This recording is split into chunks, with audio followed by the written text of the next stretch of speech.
Welcome to another episode of PSL Living. I'm Melissa.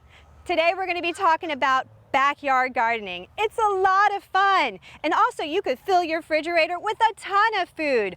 Joining us today is Jennifer and Kate, and they're going to be talking about the community garden, in addition some backyard gardening tips.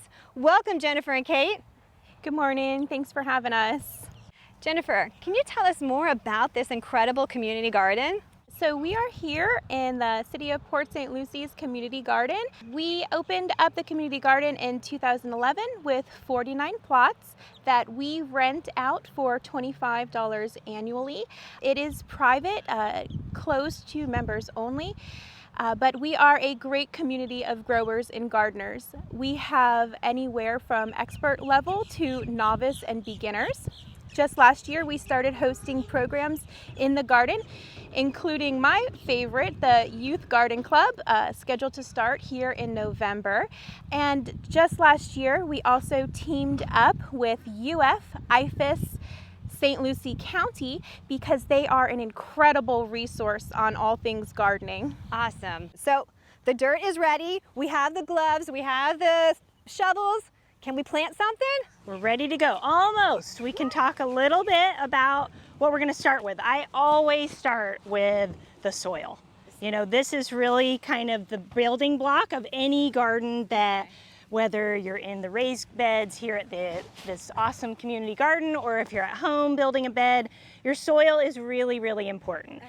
The main thing that I always think about with vegetable gardening is good drainage. Okay. You know, we really want to make sure that our soil mixture has this nice fluffy consistency, because oftentimes when things get really mucky, those roots are not going to be happy. You can line the bottom of your raised bed with things like cardboard, or landscaping fabric, anything that lets the water drain through. Eventually this cardboard is going to break down, and that's good. That's good. It's not going to stay forever in the soil, but you can use landscape fabric, anything that just lets that water drain through so this doesn't become a muck pile.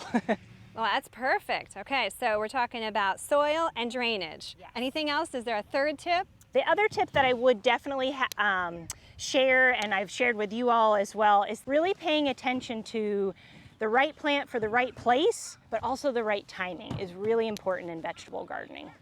So what are we planting today? And Jennifer, do we need like a little shovel? Absolutely. So I went to the local nursery just to find a few hardy vegetables. We have a mint, we have a kale, and we have a heat-tolerant broccoli. What? Broccoli grows here in Florida. That's amazing.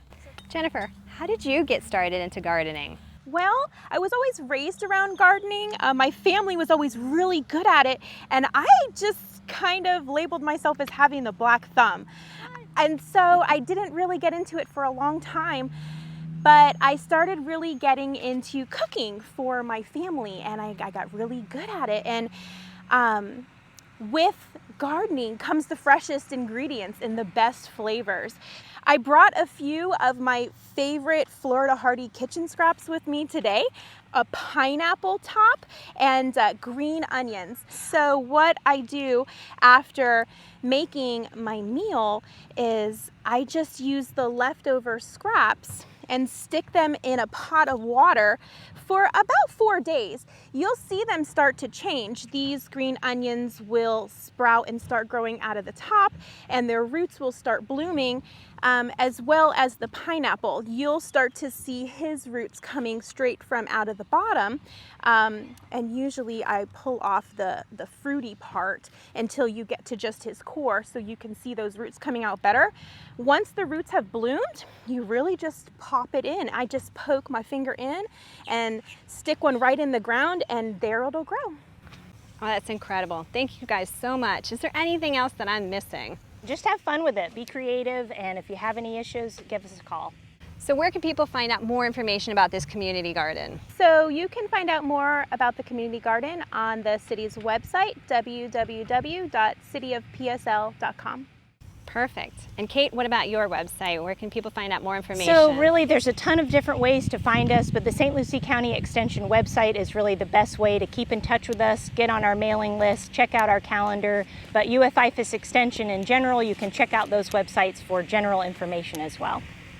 Well, thank you again, ladies, for joining us today and providing us some incredible information on how to start our own garden. Yeah, and I did learn that the community garden and gardening in general takes a lot of water, actually in form of perspiration. Long day. Thank you, ladies.